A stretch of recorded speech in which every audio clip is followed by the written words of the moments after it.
নমস্কার, সবাই কেমন আছেন? গ্রিন বেঙ্গলি কাপল পরিবারে আপনাদের সকলকে অনেক স্বাগত জানাই।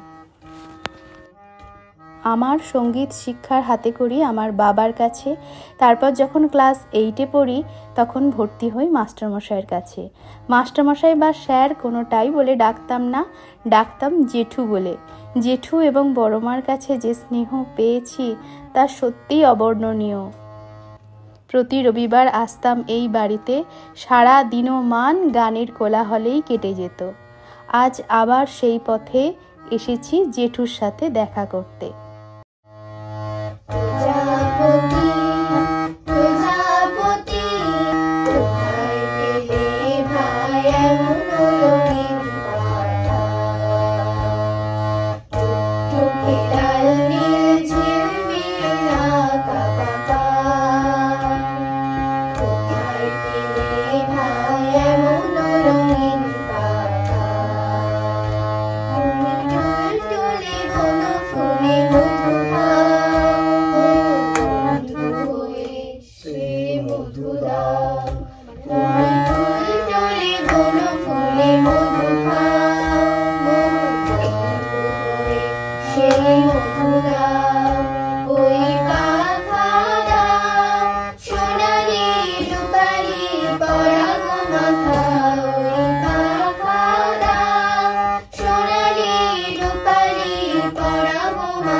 আমি সে অর্থে একদম ছোট থেকে গান শিখিনি।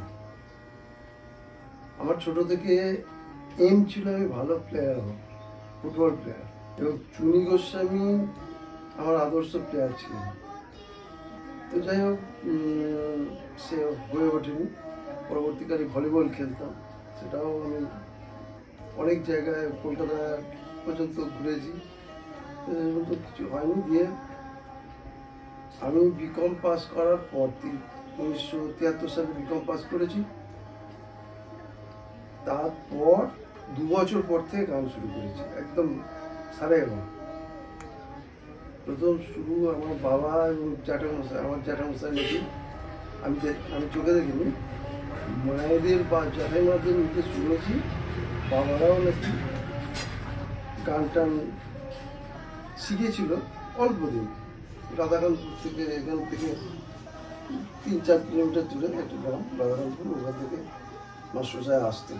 পরবর্তীকালে উনি ছিলেন আমাদের পিয়ন, চিঠি পৌঁছাতে।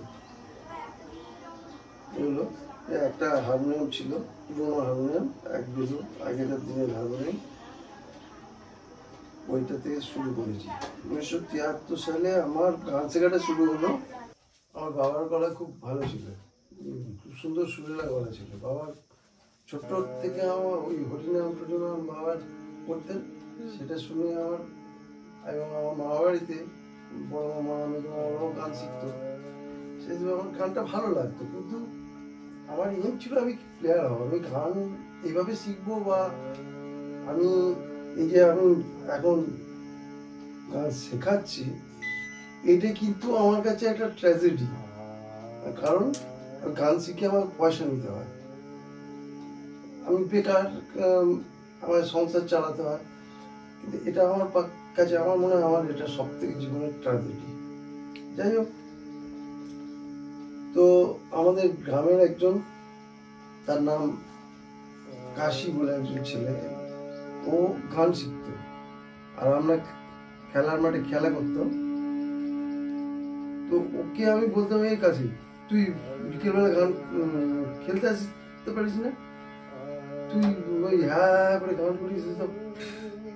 সেই কাশির কাছেই শেষ পর্যন্ত আমাকে, যখন দেখলাম খেলাধুলায় আমার কিছু হলো না, তখন ওই বালক ব্রহ্মচারী শিষ্যের সঙ্গে পরিচয়, তুমি আমাকে, আমি বললাম বাবা, আর আমি জীবনে অনেক কিছু করতে গেছি, কিন্তু ও লোহার কারখানায় কাজ করেছি বলতে, বড় মামার কাজ করতেন, ওর সঙ্গে যেতাম, মুদিখানার দোকান, এইসব করে, কিন্তু আমার কোনোটাই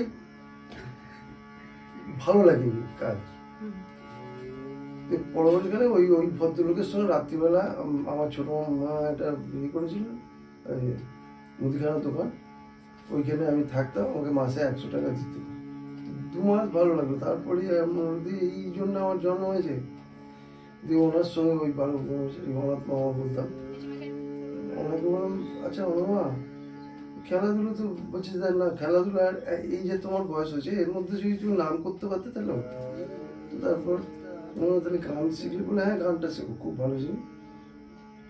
আমি ওই কাশিকে বললাম, কাশি তুই মাস্টারের কাছে গান শিখতে চাই, আমিও গান শিখবো, আমাকে নিয়ে যাবি? বলে চলো। আমার কিন্তু তো ওই হা হা ওই খেয়াল মেয়াল আমি শিখবো না।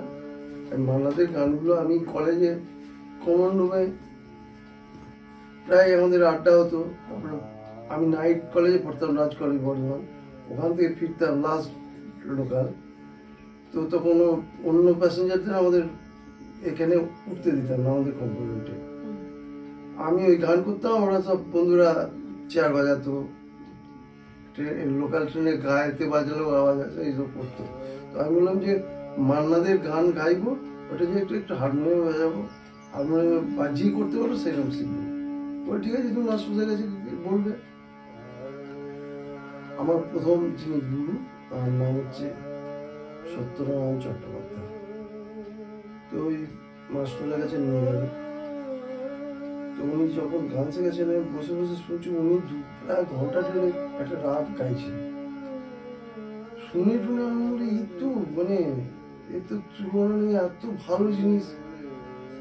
দিয়ে মাস্টারকে আমার বন্ধুটা বললো, মাস্টার আপনার কাছে এসছে, নামটা আমি জিজ্ঞেস করলো, আমি বললাম তো আপনার কাছে গান শিখতে এসছে। আমি তখন মাস্টারকে বললাম, মাস্টার বললেন তুমি হঠাৎ গান শিখতে এলে কেন? আমি বললাম আমার মনে হলো ভালো। আমি বললাম আপনার কাছে আমি আমার 3-4টে প্রশ্ন আছে, আপনাকে করবো? বলে হ্যাঁ বলো। বললাম আমি এত বয়সে, আমার তো সব বন্ধু বান্ধব অথবা অন্যান্য যারা শেখে ছোট থেকে গান শেখে, আমার এত বয়সে আমার গান শিখলে হবে? বলে হ্যাঁ তুমি শেখো, আমি হবে না কাউকে বলি না, তোমার উপর নির্ভর করছে। তুমি এই গান শিখতে আসে লাখো লাখো লোক, জানো তো? সেইরকম লাখের মধ্যে মানে 1 লাখ হয়তো টিকে থাকলো গানের লাইনে, তার মধ্যে আবার 1 লাখের একটু নাম করলো, সেই রকম আবার 1 লাখের মধ্যে একজন বড় গায়ক হন। তা তুমি যদি লেগে থাকতে পারো, কতটা হবে সেটা আমি জানি না, তোমার উপর নির্ভর করছে। তুমি যেরকম বেঁকে সময় দেবে সেরকম পাবে, লেগে থাকতে হবে। কিন্তু আসে অনেকে থাকতে পারে না। আমরা ঠিক আছে, আমাকে বলো তুমি কিছু গান জানো? আমি কিচ্ছু জানি না, আমি কিচ্ছু জানি না, এবারে শুরু থেকে ছিল। দিয়ে যখন বললাম যে আমি কিন্তু মাস্টার সাহেব আপনাকে একটা কথা বলছি, আমি শিখবো আপনার কাছে, এইটুকুনি শেখাবেন, সেইটার মধ্যে যেন কোনো আমি বলতে পারি যে না আমি এইটুকুনি ভালো করে শিখেছি। তো আমাকে খুব ভালোবাসতেন, যেতাম এখান থেকে, মানে দুর্গম তখন আমাদের সময়, এই যে আমাদের এখান থেকে একটা কালনা চলে গেছে রাস্তা, ওই রাস্তাটা তখন সবেমাত্র, তখনও শুরু হয়নি, তার পরবর্তীকালে আমরা শিখতে শিখি মাটি ফেলে তারপর রাস্তা হলো আমাদের চোখের সামনে। এই দুর্গম রাস্তা, বস্তাকালে মানে যাওয়া যেত না। ওই করলাম, করে তারপরে শুরু করলাম। মানে ওই মাস্টারমশাই আমাকে এত ভালোবাসতেন যে বেশিরভাগ দিন আমি মাস্টারমশাইয়ের বাড়িতে খেয়ে দিয়ে আসতাম। বলতেন যে তুমি, আমি যেতাম 8টার সময়, আমার শেখাতে শেখাতে 2:30-3:00 আমি ছাড়তেন। দিয়ে বেশিরভাগ দিন সব চলে যেত, আমি একা থাকতাম, মাস্টারমশাই থাকতেন। বলে চলো চান করে আসি, খেয়ে খাওয়া করে আমি বিকেলবেলা বেরোবো, তুমি আমার বাড়ি যাবে। আমি প্রথম দিন বলে আমি বললাম মাকে কিন্তু বলে আসিনি। তো বললো যে, বললেন মাস্টার ঠিক আছে, এর পরের দিন থেকে মাকে বলে আসবে যে তুমি যেন বসে থাকবে। তো সেই শুরু হলো। এবার রেওয়াজ করে আমি যখন গান শুরু করেছি তখন কিন্তু আমি ওই বেশিরভাগটা সময়ই রেওয়াজের মধ্যে থাকতাম। সারাদিনের মধ্যে কতক্ষণ রেওয়াজ করতাম জানি না। ভোরবেলা 3টে 4টে 2:30 ঘুম ভাঙলে উঠে পড়লাম, এই শুরু করলাম গান। এইভাবে করে তারপর শেষকালে একবার পয়সা করি আটকে গেল। আমি তখন চিন্তা করলাম যে এরা আমি এখন কিছুদিন বন্ধ করবো। সত্যি কথা বলতে কি হয়েছে বলতে পারছি না, আমি লজ্জা। যাই হোক বললাম, তখন বলেছে চোখ চিন্তা করলাম, আমি তোমার ব্যবস্থা করছি। তখন শুরু করি, 2-1টা টিউশন ঠিক করে দিল। এটাই আমার জীবনের অভিশাপ। এই টিউশনি করলে নিজের প্রচুর ক্ষতি হয় আমি মনে করি। আর সবাই কি বলবেন জানি না, আমার মনে হয়। প্রথম কি গান শিখেছিলেন?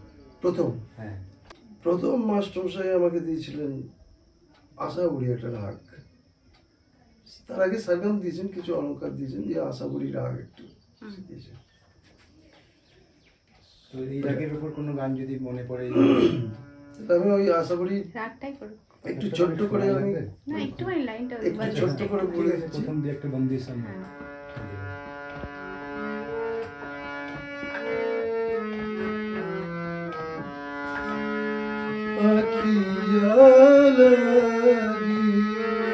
रहत निशानियां प्यारे तुम्हारी देखा न पारी, अखियाँ लगी रहत निशानियां घर पलछ नच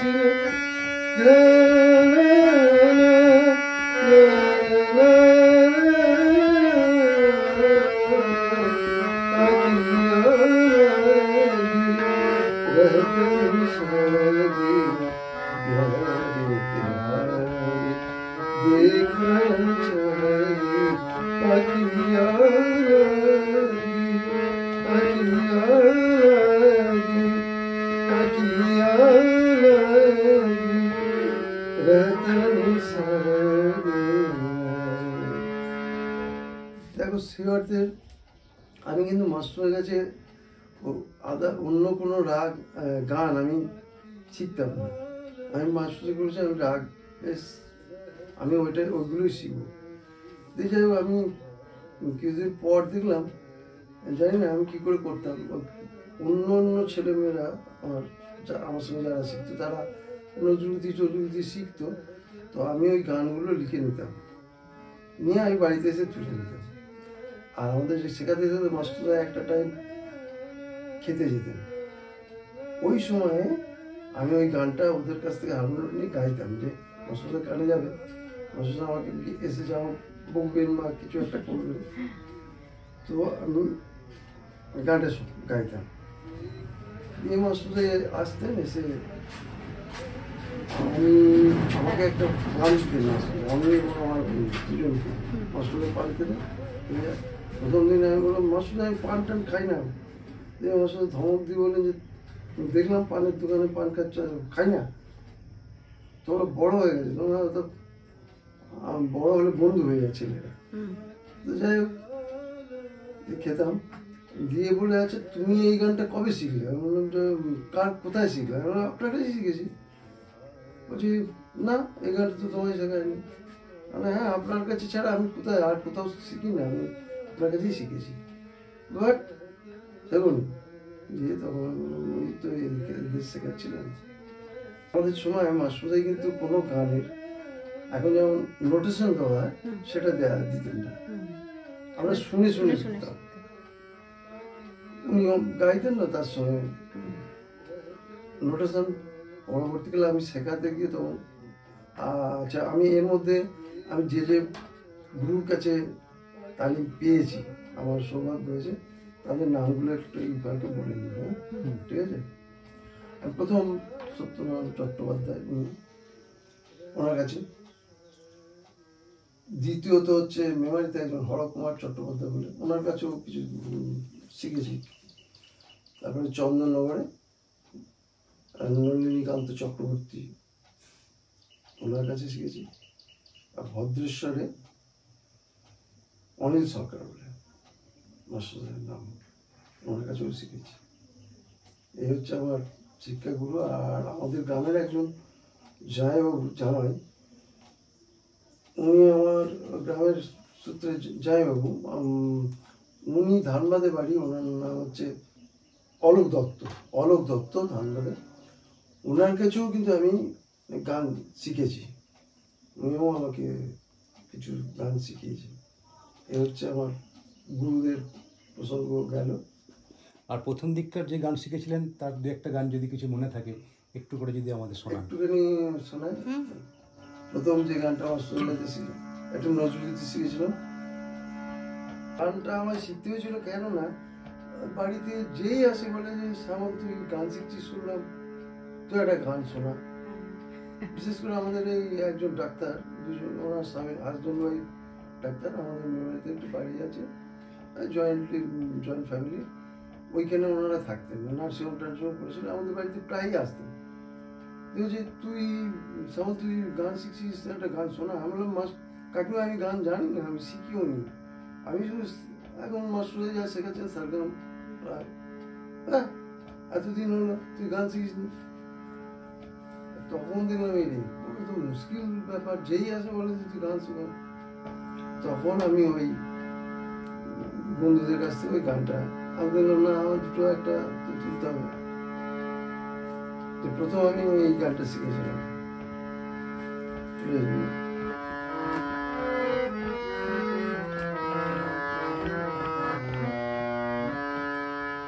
মোর প্রিয়া হবে এসুরানি,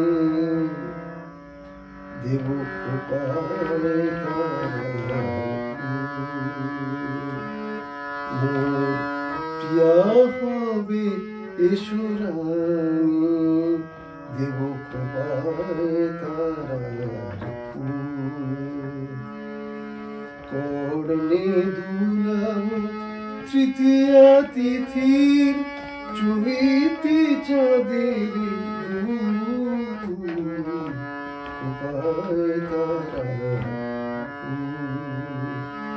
মোর প্রিয়া হবে এসুরানি, দেব খোপায় তারা। খুব সুন্দর। তারপরে বিভিন্নভাবে তো শিখেছি। মেমারিতে যিনি হরকুমার চট্টোপাধ্যায়ের নাম বললাম, ওনার কাছে মেনলি আমি গিয়েছিলাম, উনি ভালো ভজন গান করতেন, ভজন শোনার জন্য গিয়েছিলাম।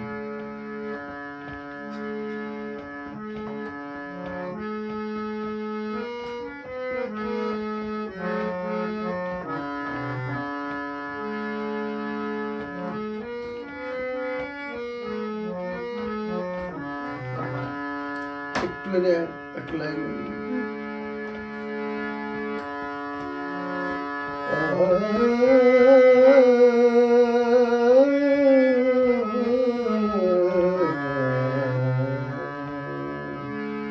হচ্ছে, এটা কলাবতীরা বলে একটা রাগ আছে, ওই রাগের উপরে গানটি। আখিয়া हरि दर्शन की प्यासी, देखो चाहत कमल नयन को निश दिन रहत उदासी,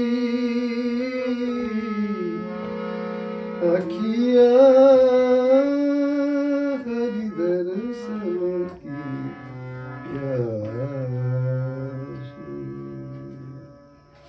খুব সুন্দর। আমার 73 বছর বয়স হলো, আর গলা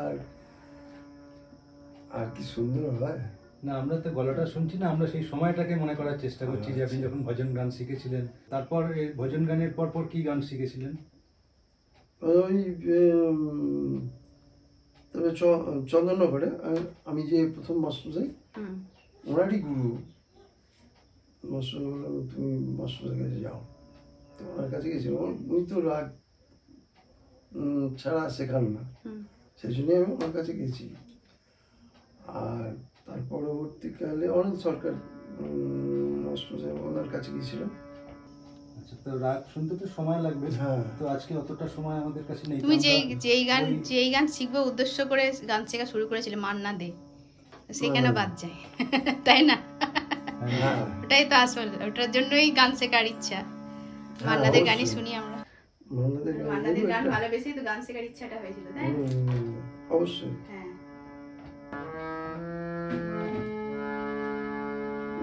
আমাদের জীবনের শেষ কালের দিকে একটা গান গাইছি, বন্দ্যোপাধ্যায়ের লেখা সামাসঙ্গীত ভিত্তিমূলক গান গেয়েছে, তার থেকে এটা শোনা শুরু করি। আমায় একটু জায়গা দাও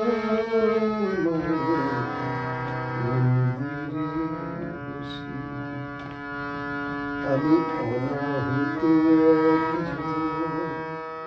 আমি অনাহুত একজন, আমি অনাহুত একজন, অনেক দোষীতেই দোষী, আমায় একটু জায়গা দাও মন্দিরে বসি। তুইও পর্যন্ত আমায় একটু জায়গা দাও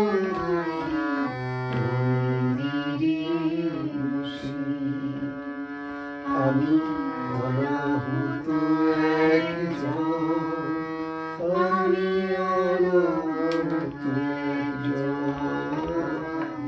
আমি অনাহুত একজন, অনেক দোষীতে দোষী, আমায় একটু জায়গা দাও মন্দিরে বসি। ভেবো না হঠাৎ শান্তি, মায়ের চরণ ছুঁয়ে দেব, ভেবো না হঠাৎ স্বামী, মায়ের চরণ ছুঁয়ে দেব, দূর হতে শুধু জলেতে মারা পা ধুয়ে দেব। আরতি যখন করবে মার পূজা দীপ তুলে ধরবে, আরতি যখন করবে মার পূজা দীপ তুলে ধরবে, আমাকে দেখতে দিও মায়ের একটু হাসি, আমার মায়ের একটু হাসি, আমায় একটু জায়গা দাও মায়ের মন্দিরে বসি, মায়ের মন্দিরে বসি, মায়ের মন্দিরে বসি। এই বয়সে এইসব গান গাই না না না, আমরা এত গুরু গম্ভীর হতে চাই না, এত দুঃখ করতে চাই না, আমরা আনন্দের গান শুনতে চাই, তাই না? আমরা মান্নাদের রোমান্টিক গানই শুনবো, চলো।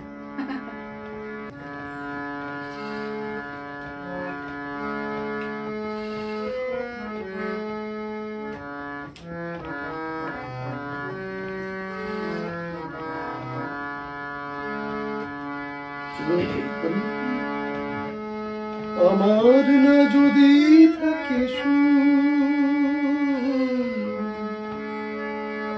তোমার আছে তুমি তাদের, তোমার গন্ধ ভরা ফুল আমার কাছে সুরভি নেবে,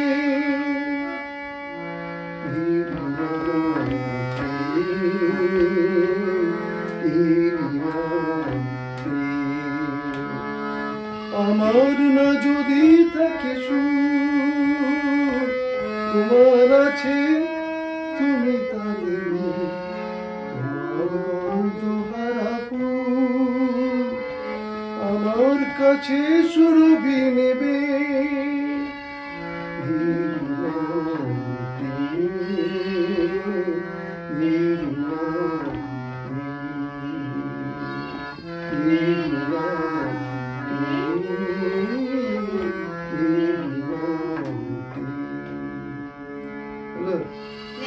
ফেভারিট গান গিয়ে দিলে ওই জন্য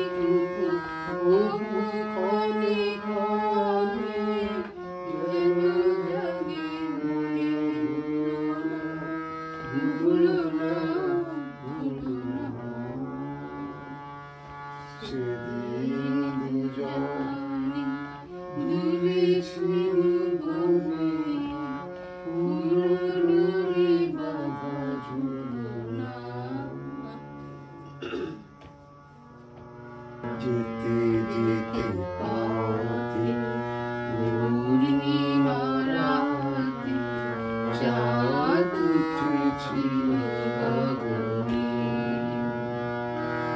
দেখা হয়েছিল তোমাকে আমাকে কি জানি কি মহালগনে, চাঁদ উঠেছিল গগনে। এখন আমার বেলা নাহি আর, বহি বহি কাঁদি বিরহের ভার। এখন আমার বেলা নাহি আর, বহি বহি কাঁদি বিরহের ভার।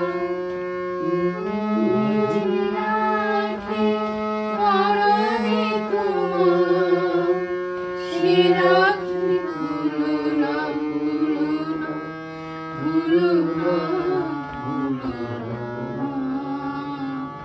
সেদিন দুর্জানে দুলেছি ভুলে, ফুলো ডোরে বাঁধা ঝুলনা। এটা আমার বড় মেয়ে, আমার মৌমিতা চৌধুরী। ওর গান একটু শোনো। ওকে আপনি কবে থেকে গান শিখিয়েছেন? দেখো, আমি অন্য অন্য ছাত্রীদের যেরকম আমি সপ্তাহে একদিন নির্দিষ্ট করে শেখাই, আমার কিন্তু বাড়ির কোনো, আমার এক ভাগ্নি ছিল এখানে বড় হয়েছে, ওর নাম টিকু জানে তো, ওর নাম হচ্ছে মহুয়া। ও উত্তরপাড়ায় ওর বিয়ে হয়েছে। ও এখান থেকেই বড় হয়ে তারপরে এখান থেকেই পরে বিয়ে হয়ে গেল, ও শ্বশুরবাড়ি চলে গেল।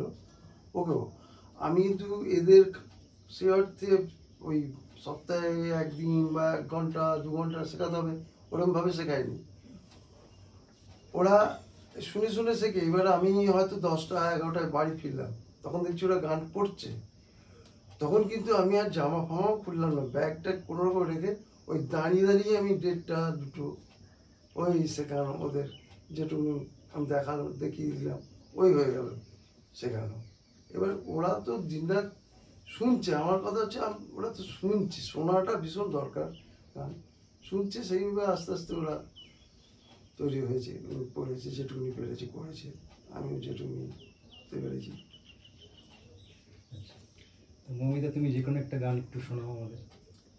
আমি হৈমন্তী শুক্লার একটি গান, এই পরিবেশের জন্য মনে হলো এর থেকে ভালো গান বোধহয় হয় না। স্বপ্ন কখনো দেখিনি আমি, আজ স্বর্গ এসেছে নাকি। স্বপ্ন কখনো দেখিনি আমি, যে আজ স্বর্গ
আমাদের যখন সকালবেলা রবিবার গান শিখতে আসতাম এখানে, তো সকালে যখন গান টান শেখা হয়ে যেত, আমরা স্নান টান করে খেয়ে দিয়ে আমি আর মৌমিতা, যেটুকু একটা টেপ ছিল সেটার মধ্যে ক্যাসেট ভরে ভরে, তখন তো এত বাইরে এত গান শোনা যেত না, ইন্টারনেটও ছিল না আমাদের, মোবাইলে গান মোবাইল তো ছিলই না, তো আমরা দুজনে ওই ফোনেতে ওই টেপেতে রেকর্ডে বাজাতাম এক লাইন করে, ও খুব ভালো তুলে ফেলতে পারতাম, আমি তখন গান তুলতেই পারতাম না, মানে বাজিয়ে গান শুনে তুলতে আমি পারতাম না, ও ওটা খুব ভালো পারতো, ও তুলতো গানটা, আমরা দুজনে মিলে এভাবে অনেক গান তুলেছিলাম, শুভমিতার গান আমরা তুলতাম, তুলে সেগুলো শুনতাম ঠিকঠাক হলো কিনা, আবার নতুন করে তোলা, তখন এই গানগুলো শুনতেই পেতাম, আমাদের খেলা ছিল, টেপে বাজিয়ে একটু করে থামিয়ে দিতাম যে এই লাইনটা ঠিক আছে, এই লাইনটা তোলা, এই লাইনটা তুলে দুজনে মিলে তুলতাম, দিয়ে করতাম, দিয়ে এইসব করে আবার শোনা এই করে, এত তখন এত অপশন ছিল না, যে এই গান শোনারও অপশন ছিল না, বা মানে শোনানোরও অপশন ছিল। আমিও ওদের সেই অর্থে ওই গান তুলে দেওয়া ওইরকম করতাম না, আমি বলতাম তোরা তুলবি, আমার এসে শুনিয়ে নিবি একবার, চাই যে গানে তুলিস আমাকে শুনিয়ে তবে অন্য লোককে শোনা। আচ্ছা, বাহ। তো সেই সময়কার গান তুলেছিলে এমন কোনো গান মনে করছো? কোন একটা গানের প্রথম এক দুটো লাইন, কোন একটা গান যদি মনে পড়ে তো বলো একটু সেই গান। লতা মঙ্গেশকরের গান তুলেছিলাম, বারে বারে তুলে প্র্যাকটিস করে করে বারে বারে তোলা, ফাংশনেও গাইতাম, ফাংশনে গিয়েছিলাম, এখন আমার দু মেয়ের গান ছিল, প্রিয় গান ছিল আমার, খুব প্রিয় গান ছিল এটা, অনেকদিন পরে করছি, ভুল হতে পারে, ছাপানি পেয়ে করা যেতে পারে। আচ্ছা চলো।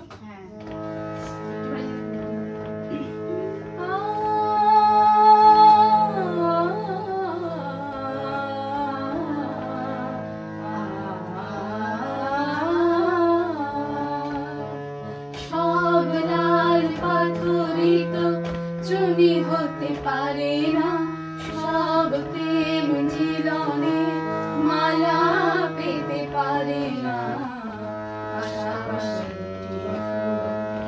ফুটে যে বাড়ি চায়, একজন ঠাঁই পায় দেবতার কুটি পায়, সমাধির বেদিটায় ঝরে যায় একজন, সব ফুল দেবালয়ে পারে না তো যেতে হয়, সব লাল পাথরিত চুনি হতে পারে না, সব প্রেম মিলনে মালা পেতে পারে না।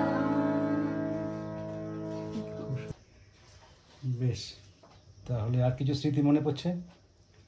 স্মৃতি তো অনেক, কত বলবো, স্মৃতির কোনো শেষ নেই, মানে অনুষ্ঠানে আমাদের যেদিন পরীক্ষা হতো সেদিনের কথাই বলো, কত কি, হ্যাঁ, মানে টিঙ্কুদি বাবার এই গানের বুক সেলফ, সেই বইয়েতে হাত দেওয়া যাবে না কারোর, রাইট ছিল না কারোর হাত দেওয়ার, ওটা একমাত্র টিঙ্কুদি হাত দিতে পারবে, তো যে কেউ হাত দিলে ওটা বাবার কাছে সঙ্গে যায়, আর বাবার হচ্ছে বই একদম নিট অ্যান্ড ক্লিন থাকবে, যেন একটু না কোনা কুচকায় বা একটু না ছিঁড়ে যায়, বাবাও বারণ করতো সবাইকে হাত দিবি না, তো টিঙ্কুদি ওটা পাহারাদার ছিল আর কি, এখানে হাত দেওয়া যাবে, আমরা গান ফান শেখার পর বইগুলো গুছিয়ে রাখা হতো। যে আপনি তো এই গানের পরিবেশেই রয়েছেন বহুদিন থেকে, শিল্পী গান করছেন বাড়িতে, প্রতিদিন আপনি শিল্পীর গান শুনছেন, আর অসংখ্য ছেলে মেয়ে শিখতে আসছে গান, তা আপনি কি কি দায়িত্ব পালন করতেন? আমার তো ছেলেদেরকে ভীষণই ভালো লাগে, বা গান বাজনাও ভালো লাগে, ওদের যতটা বাড়ি ভালোবাসা এসব দিয়ে ভুলিয়ে রাখি, বা আমার ভালো লাগে ওদের গান বাজনা শুনতে, আমার খুব ভালো লাগে, পরিবেশটাও ভালো লাগে, রবিবার দিন যেন মনে হয় খুবই একটা ভালো পরিবেশ, সুন্দর লাগে। ওরা এখানে গলা ছেড়ে গায়, আপনি তো মনে মনে গান বাইরে, তাই তো? মানে সব থেকে বেশি শিখেছে গান কে? আপনি, কারণ ছেলেরা এসেছে চলে গেছে দলে দলে, তো আপনি প্রতিদিন গান শুনছেন আর প্রতিদিনই গাইছেন। আমার সত্যি কথা বলতে আমার বাবাও গান গাইতেন, হ্যাঁ, ছোট থেকে সুরের জগতে আমরা আছি, আর এসে আবার তোমার জেঠুর কাছে এসে পড়েছি, কিন্তু বিভিন্ন কারণে জেঠু শেখাতে চেয়েছিলেন আমাকে, বিভিন্ন কারণেই হয়ে ওঠেনি, জেঠুর ঠিক দোষ নেই, আমারও বাড়ি বড় বউ, নানান দায়িত্ব, এটাকে আর গুরুত্ব আমি বেশি দিতে পারিনি, সংসারটাকে বেশি গুরুত্ব দিয়েছি, যার জন্য আর হয়ে ওঠেনি। তবে হ্যাঁ, গান বাজনা ভীষণ ভালোবাসি, ভালো লাগে। আর জেঠিমা না থাকলে আপনার গানের এতটা উন্নতি হতো কি? হ্যাঁ, আমি জেঠিমার কথা বলি। আমি যে অত্যাচার ওর উপরে করি, আমার জীবনের যদি কিছু কিছু মানে সব থেকে ভালো আমি যেটা পেয়েছি জীবনে, সেটা হচ্ছে ওই জেঠিমাকে আমার জীবন সঙ্গী হিসেবে। ও যদি আমার পাশে না থাকতো তাহলে হয়তো আমার উঠে যেত না, আমি কান থেকে ছিটকে যেতাম। এর জন্য ও মানে ও যে ওর কষ্ট যেটা করে সেটা আমি মানে বর্ণনা করে বলতে পারবো না। আমি একটা কথাই বলবো, আমার এই সঙ্গীত টিকে থাকার পিছনে ওর অবদান বলে বোঝানোর মতো না। এটা তো খুবই বড় পাওয়া। একদম, এটা আমার জীবনের, আমি অনেক আমার বন্ধু বান্ধবদের দেখেছি তারা ওই জীবন সঙ্গী ঠিক মতো পায়নি বলে তাদের সব নষ্ট হয়ে গেছে। এটা আমি ওকে না পেলে আমি এত দাঁড়িয়েই থাকতে পারতাম, ঠাড়ু হয়ে থাকতেই পারতাম না। তার আগে আমার মা বোনেরা করেছে, বিয়ের পর থেকে ও একদম আমার শত অত্যাচার। গানের পিছনের মানুষগুলোকে আমরা অত খোঁজ রাখি না, অতটা সম্পর্কে জানি না, তারাও কিন্তু কতটা পরিমাণ পরিশ্রম করেন একজন শিল্পী করার পিছনে। মানে কেউ এলে আমাকে ভাবতে হয় না যে কি করবো, আমি কিছু নেই, ও ঠিক ম্যানেজ করে চালিয়ে দিচ্ছে। খুবই আনন্দ। এটা মনে হয় গানের পরিবার থেকে উনি এসছেন বলেই এতটা গানের প্রতি ওনার অনুরাগ, এতটা উনি ভালোবাসা। শুধু গান শেখাই নয়, একটা সুন্দর পরিবেশে ছেলেরা বড় হচ্ছে, এটাও তো একটা বড় পাওয়া। টিঙ্কুকে আপনি গান শিখিয়েছেন এবং শুধু আপনি শিক্ষক নন, আপনি বাড়ির মানুষ একজন। ওরা তো আরেকটু অন্যরকম ছিল, একটা আগেকার তো ওরা আরো, টিঙ্কু তো মানে কোথায় বাড়ির মেয়ে হয়ে গেছে। হ্যাঁ, আমার মেয়েদের সঙ্গে ওর একই রকম, মেয়ের সঙ্গে আমার নিজের মেয়েদের সঙ্গে ওর কোনো তফাৎ নেই। এটাই সব থেকে বড় পাওয়া। গান কতটা কে কতটা শিখলো, কতটা গাইলো, গান তৈরি তো হলো, গানটা তো বুঝলো যে কিভাবে গাইতে হয়, কিভাবে শুনতে হয়। গান শেখার আগে প্রথম একটাই কথা বললো, গান তৈরি করো, গান শুনতে শিখছে, তারপরে গান গাইতে শেখো। এটা আমার কথা নয়, এরা ওস্তাদদের আগে গান শোনাও তারপর তান শোনাও।